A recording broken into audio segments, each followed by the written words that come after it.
thank you all for being here. This is the Game of Thrones memorial panel.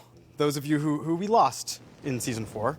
And just wanted to start at the beginning for all of you. What was it like coming into this huge and epic a show? I just realized that some of you might have just been meeting for the first time.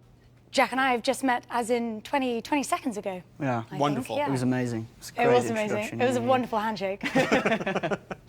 Very good, very good. So what was, I guess we can start with you, Pedro. Why are you going to start with me? Because you're, Because I'm sitting directly across. So yeah, You've been looking straight at me, and I'm like, I'm going to get the first question, aren't I? As an anchor. Great. But you're the newest kid on the block in season 4 and snatched away. Big in, big out. Yeah. What was it like? Had you seen the show before you started? I had seen every episode, so coming in, I felt like I knew more about the show than everyone on the show. You know what I That's mean? true. What was your first day? What was the first scene you had to shoot? A 6-page scene with Peter Dinklage. Oh, and big a scene. monologue. And stuff like that. When you're telling the story of meeting Tyrion as a baby. Meeting him and seeing him as that's a baby huge, and like that's a lot becoming of his text. and becoming his ally and telling him that I would fight for him. I will be your champion. And Jack, you've been with us, I think, longer than anybody here. You date back to the very original pilot. Yeah, I was very, very intimidated when I went on. It was such a big scene to begin with. I think it was the scene where all the Lannisters and Baratheons go to the Stark house. So right from the get-go, I was kind of thrown into just meeting everyone and kind of getting to grips with, first of all, riding a horse. Yeah, I'd never kind of ridden a horse before. And so it was actually quite a nice atmosphere. One thing that's lovely about your performance and your interpretation of Joffrey, and I can actually put this question to Charles as well, is that you're both villains in the piece, but neither of you approach that at all, and I think it really shows in the characterization. Yeah, I mean, you want not for there to be sympathy or empathy, but perhaps just that it's not so black and white. So that's a fun kind of tension for me to play, someone who's so kind of perhaps superficially evil, to see his motivations and perhaps just humanize him a bit. Tywin's a kind of emotional desert, really. But it's kind of great fun to play because Tywin is king of this lot, really. And I think he does know that. Cool, Joffrey does. king, but I mean. What was your first day on set? Which was it couldn't have been the stag scene. Was that your first? No, that was the second one. The first one was in a tent. It was in a tent that was in a field at freezing. 3 o'clock in the morning. Yes. Bitterly cold. And I thought, why are we in this tent? There are no shots outside the tent. This tent could be set up on the studio floor and we could all be warm. Instead of freezing our asses off in the middle of this field, 20 miles outside of Belfast. Welcome to Game of Thrones. But, the end result, like all of the stuff in this, I mean, it looks absolutely sensational. And then David and Dan came to my trailer one day and said, "Are you vegetarian, Charles?" And I said, "No, why do you ask?" And they said, "You ever butchered a deer before?" I said, "No." So this guy came in with a dead animal and a selection of knives, and we skinned the deer. But that's one of the great character introductions on the show. It was terrific. Rosie, what was your first day? What were your first experience coming onto the show? Actually, my introduction was also the character's introduction as well. It was our first day, and it was the capture of Ygritte by Jon Snow, and it was that scene whereby it's the most beautiful, just sensational backdrop over the glacier. Was that the glacier that cracked and everyone had to? No, that was the lake. So I think this was at the end of season 2, and we were shooting on a lake, and then we decided to take a crew photo in the middle of a frozen lake, and we heard this deep rumble, this deep crack, and everybody just fends for themselves. Like people are pushing past and they're like, "Fuck yeah!" Yeah. Well, it sounds like a good way to break the ice. Indeed. No, that was very good. Very good. There's that wicked humor. You can keep that. And Mark, I mean, you've obviously shot in Iceland as well, but I think your first day, if I remember correctly, was unusually hot Castle Black day. Yeah, it was boiling hot. Boiling. It was August. We were all in our furs and stuff, our cloaks. And it was John Bradley having his arse beaten. That's right. It was the introduction of Samwell. It was his first. Was that John's first day as well? It probably was. Yeah, it was actually. Yeah, I think it was all yours. John, Luke's, and mine first job, first day on set ever. Anyway, wow. Yeah, it was great. You sure you want to do this? No. And Sibel, what was your first day on the show? I was topless. I met Peter, so it was in a tent. And I really questioned myself also, I asked myself, why they're shooting here, on a field. It was so cold, and I was topless, and I was like, oh God, what I'm doing here. But it was all uphill from there, right? And Tom, well, you came in into season 3. Yeah, I came in season 3, so everything had kind of already been established, which was kind of nervy as well, because I knew it was quite a big show, and I was expecting it to be a bit of a machine, which it is really, and big cast, big crew. So I didn't really know what to expect. And I just hung out in the bar afterwards, and everyone was just really cool and very welcoming. And Who was hanging around the bar? No one asked me. Is that right? Do you drink alcohol? No. No. Not when you're working. Not while we're filming. No, just hang around the bar. Yeah. Watch others do it. Yeah, sparkling water. Yeah, sparkling water Game and of chat. Thrones. You probably have all had some interesting fan encounters over the years. Can any of you speak to that? There was a guy. We were crossing the road. It was this year actually. I think it probably in October, and we were with Kit. And this Irish guy came over to us, and are you Kit? You're Kit, are you? Yeah, I am. Yeah, very humbly, I am. Yeah. You're Jon Snow. He's like, yeah. And he looks at him, takes a second look, and he was like, no way, you're too fucking short to be Jon Snow. And ran off up the street. Anybody else have any interesting fan encounters? I learned about my death from a fan. Really. Oh, did you? Yeah. That's how you found out. I was going to ask. Yeah. How Because I'm afraid I haven't read any of the books at all. Well, they're that thick. They're rather frightening, It alarms me when I'm confronted with a book of that size. And a guy came up to me in the street in London, he said, Game of Thrones, fucking great. I said, oh, well, thank you very much. He said, you got a great death scene. I said, have I really? What is the manner of my death? You see? Anyway, and he told me, and I thought, oh, yeah, that's what I've got to look forward to. Your manager. Yeah. What's going on? Yes. But did you know you were going to die at a certain point when we? No, I had absolutely no idea. Oh, that's so funny. No. We'll get to the death scenes in a minute. We'll discuss those in detail. But any other, before we kind of move on to the death side of things in the end, are there any particular favorite moments you had over the course of the season?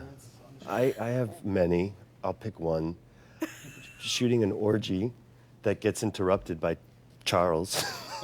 That's unlike you, Charles. That was one of my favorite days on set. Yeah. One of the actors, she wouldn't wear her robe. Do you remember? Yeah, she just wandered around. So we're in the green room, and playing Words with Friends or something with with David, and Charles is reading the paper, and next to him is a completely naked person. And Charles has the paper, and she's trying to talk with him, and he's like, and he looks up at me, and he's like, Charles, a naked woman. Yeah. David Benioff, Words with Friends. Yeah. You never thought you'd reach Game of Thrones. these heights. Yeah. What about beyond the wall types? Any favorite? I think my most memorable scene would have been actually climbing the wall. Oh, so yes, it was when of they course. built the art department are incredible. They built this 50-foot wall in one of the studios and then kind of like surrounded it with green screen and we were all very well looked after. We all had our harnesses on and our wires and I had to be dropped. Oh my God, it was amazing. And you're really climbing there. We really are. But it was obviously very safe. But it's kind of like for dear life. And then you've got a wind machine on your left and a snow machine on your right, and it's all very much in the moment. It really is. It really, really is. But without telling me, they decided to drop me at a faster rate. Oh. Just so that there was that kind of like shock element. So that was real, guys. That was real. There's no acting involved there. I really didn't know I was going to get dropped at such a fast speed. And we got it. And we got it. And now we can move on. Charles, do you have a particular favorite scene or moment from your time on the show? Yeah, it was a great ego-boosting moment to actually ride into a palace. That's pretty cool. Oh, yeah. That hero shot. You know, with a couple of hundred extras, with a horse that does an enormous dump just at the top of the shot and to ride straight down through the middle. I mean, it's, you know, it's quite heady stuff, really. It's great. Jack? I'd certainly probably go along with Charles' idea of the ego-boosting thing. I think my favourite kind of or most memorable scenes were when, like, I just have 100 or so minions listening to my every word, you know, beneath my feet, like the wedding feast itself. That was fantastic. And then the massive lion head through which the dwarves came out. That was amazing. Such a kind of a kid, like a kid's imagination, just being like, I want dwarves dressed up as, like, these people fighting each other. Yeah, that was very memorable. It's like Joffrey's MTV Sweet 16. Yeah, 100%. Absolutely. Yeah. Well, Charles has already answered this question, but I guess we'll open with when did you find out you were going to die? How did you find out? And I mean, with you, it was probably kind of part of the whole pitch, right? Yeah, I Because- knew before I got the part. And there was constant talk about how it was going to happen and how disgusting and horrifying it was going to be and how it would compete for one of the most disgusting deaths in Game of Thrones, which is saying a lot. Yes, it's true. Right? If I were to make the top 3, then that's just pretty horrible. I'll never die that badly again for the rest of my life. I think you most certainly is have setting made the the top bar 3. high. Yeah. Right? Yeah. If not It the would, top. right? Yes. Until you see it, it's disgusting. It really is. I'm fighting a 6'8", 420-pound. He was 6'8". He was 6'8", he was 420 pounds, and his sword was like my height. From like from the handle up to it was my height, and he'd like wield this thing around, and I have my little spear that I'm helicoptering around. It's like trying to move in like tight leather armor, you know. I'd like finally like learned how to. I'm like, look, I can make that woo woo woo woo noise. And then they put on this tight like leather armor, and I'm like, it's gone. I can't do it anymore, you know. And could you talk a little bit, since we're on it, talk a little bit about the process of smashing your head? They shot my head being completely split open, and the blood and everything like that. And then there was a final shot, and they put all of this prosthetic, like goopy, disgusting brain chunks, little bone marrow, you know, and then like just pumped the blood so that but it was all very cool. Like the temperature of it was completely cool, you know?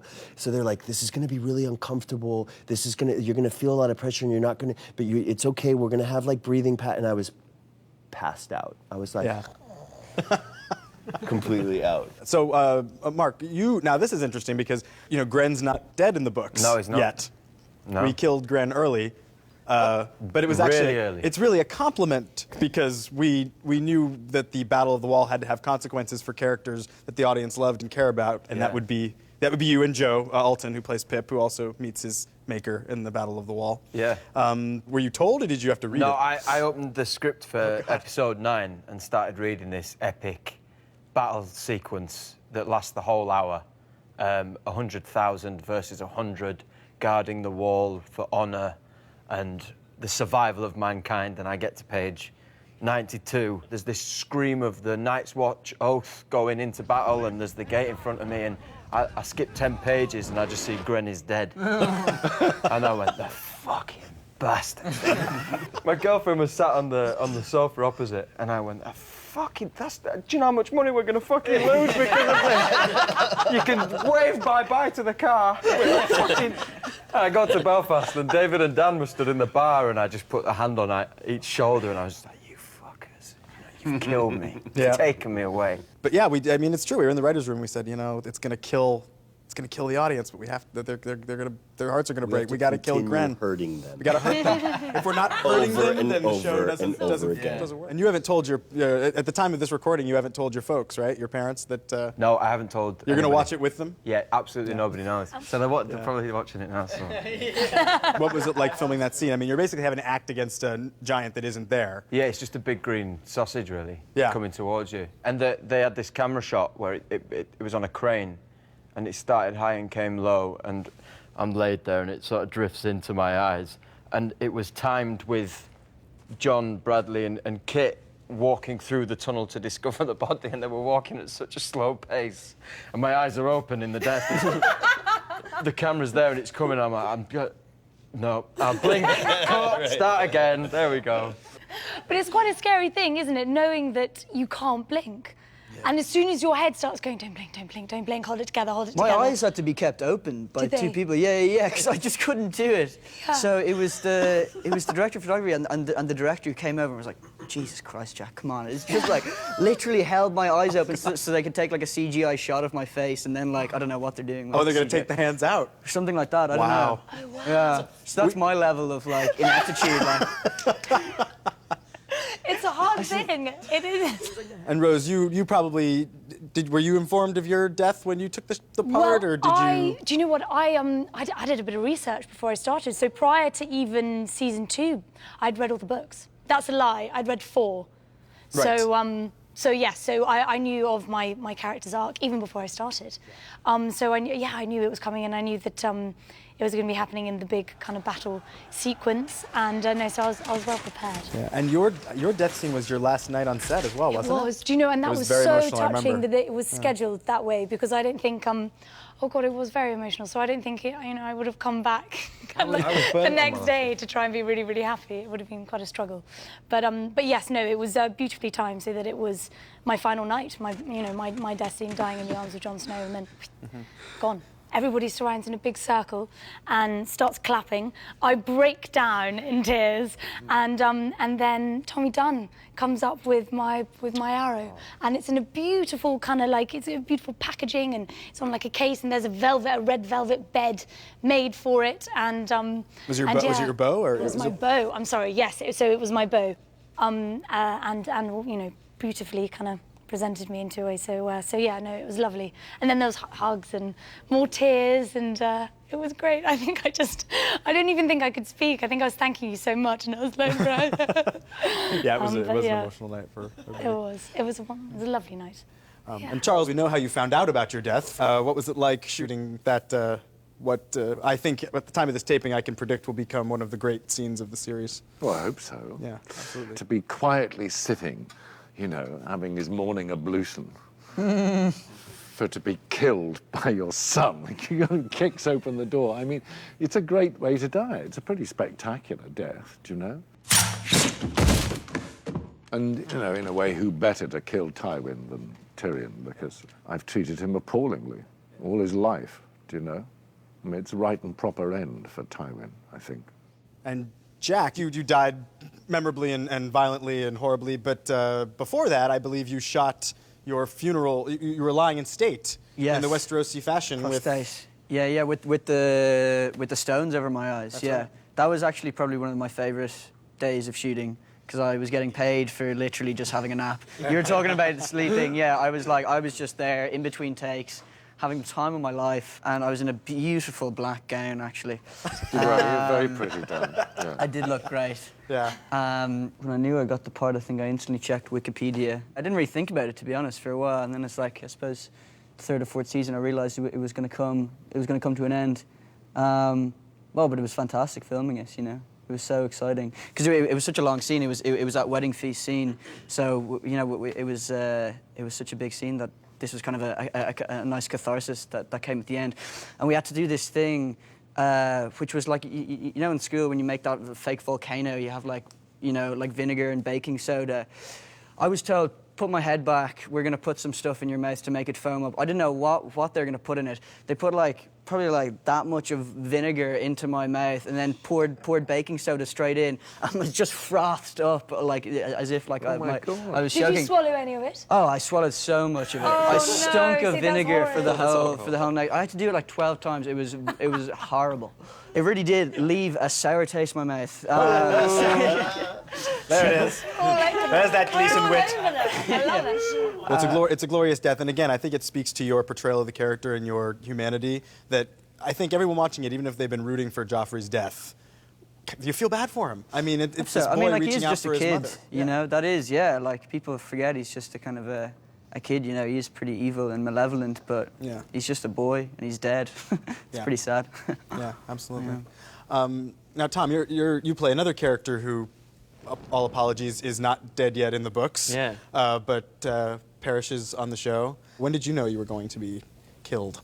Did you read it too, or? On the plane journey over to film it is when I got to the last bit of the last episode, and I was just reading through. I had no idea. No one told me or anything. Really? Yeah. God. So I was Cold-hearted like, okay. producers. And then Jojen gets stabbed. I was like, but I'm all right though. I mean, I'll be fine. It's okay. Yeah. That's going to be quite fun. His sister comes over and slits his throat. Oh, okay. Wow. Gosh, no, I'm definitely dead. Oh, maybe I'll come back as a White Walker or something. No, then the little girl comes out and throws a Molotov cocktail at me and a burst into flames. No, I'm dead. Definitely dead.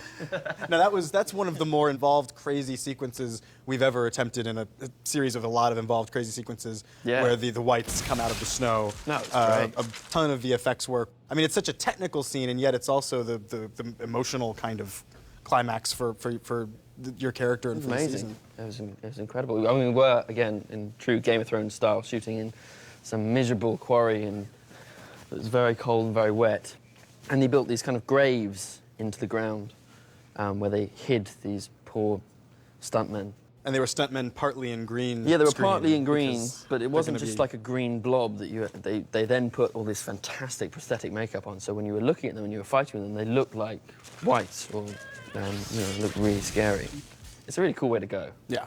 I mean, they're all pretty cool. Yeah, ways to you go, have to admit, but it's we a do- fight at to least we try kill and you in get glorious ways. the best death you can. Yeah, on Game of Thrones. And your death is a real heartbreaker. What was it like shooting that scene? Again, a hugely emotional scene on top of having to be strangled to death I mean, yeah, by her love. by her love. Yeah, so, and I didn't have even the love scene with Charles. They didn't even give that to me before. I tried, Di, but It was a stressful day. It was my last day. And it was your last day as well. Yeah, Oh, and I wow. said, no, I'm not acting this. I can't. I need 2-3 days more. So after 25 takes, they said, Sibel, you have to die now. Just act. Your love story, and tragic love story, is one of the great arcs in the show. And, But you the know. people are going to hate me, right? Because at the end, I mean, I was No, at the think- trial I think scene. it's complicated, which is the fun of it. Yeah, he you know? called me whore. I mean, I'm not a whore. No, you're not. Yeah. Shay, I'm talking about Yes, Shay. yes. So some of your last days on sets were your death scenes, but not Pedro. Your last scene, you went on for a while after you died, didn't you? I did, yeah. What was your last day on set like? What was My the last scene? day was like staring out at the Adriatic Sea with Lena Headey. the scene in episode 5 with the walk and talk. Yeah, Oh, the it's a walk and wonderful talk. It was a bit righteous and selfish of me, but I got out of costume and I jumped into the water while everyone else was like, "Fuck you, dude," because they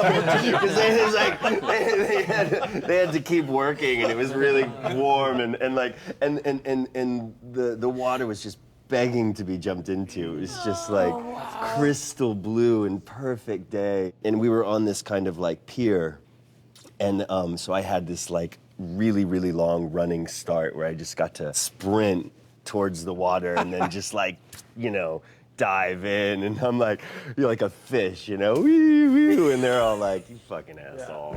Thank God he's dead. Thank God he's dead. And you washed yourself clean of Oberyn Martell. Yeah, and then I literally And that got was it? into a van and went to the airport with Lena.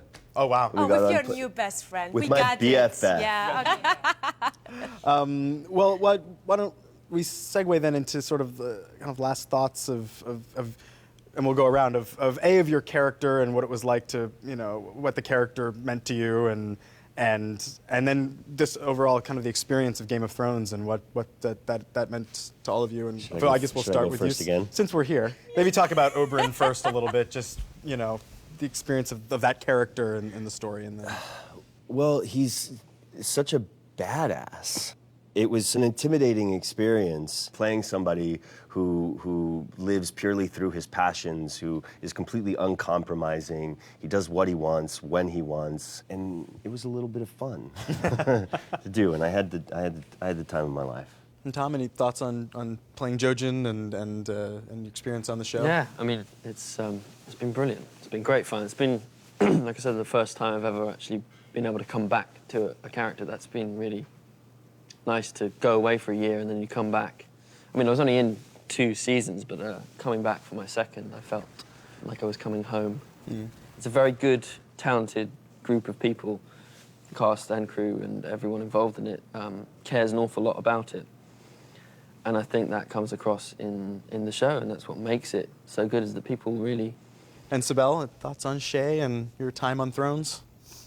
I mean, you know, when I started with Game of Thrones, I didn't expect anything. That was the best thing, I think. You know, I just jumped in the cold water and, you know, learned to swim. And Mark, what about your thoughts on, I mean, you've been with us since almost the beginning, and with your tight group of guys, Yeah. the real camaraderie formed there. I Yeah, imagine. it's been great. I mean, it was, I think 3 out of 5 of us, it was our first job. So there was an immediate, out of insecurity probably, you know, a bond that was made. And it felt like you were sort of returning back to a family or a brotherhood, as it is in the show each year. Because Jon Snow's sort of our central character in that part of the storyline, you realise that although on the page there's not as much to say, all of you are kind of holding a mirror up to that character and saying, you know, through our experiences with him, making him reflect on his own behaviour. And obviously Jon Snow goes through so many different twists and turns in the storyline, an identity crisis a lot of the time, you know, wondering what he's fighting for and why he's fighting. I feel sorry for Kit, you know, because without me stood behind him, he's not going to look anywhere near as good looking. But, you know, he's going to have to deal with that, I suppose. And Rose? I have a deep love for Ygritte. I think she's a wonderful character, and I've so enjoyed playing her. And she is, you know, she's that other side of Jon Snow. She loves to be as playful, you know, and try and tease him and taunt him and try and get him to smile, which is hard. And that kind of betrayal that she feels at the end of season 3 was very kind of, well, she's so hurt and devastated, and it was brilliant to play. Just her whole kind of shell. And Charles, any reflections on Tywin and your experience on the show? Well, I think like everybody else, I've had a ball, really. And it was great being accorded the respect that I was, principally because of the character, not because of me, actually. A little bit of both, I think. You know, it's quite astonishing, you know, walking around in all that stuff and being so appalling to people all of the time. It took me 2 years to even speak to you. You know, then, there's a kind of distance, but I know that was all to do with Tywin, absolutely nothing to do with me. Well, it was great. Jack? Yeah, definitely that feeling of, enjoyment and kind of schadenfreude or whatever, kind of inflicting pain on others, you know. I love it so much. You're one of the great villains in television history. I mean, it's weird. You are. You're a cultural.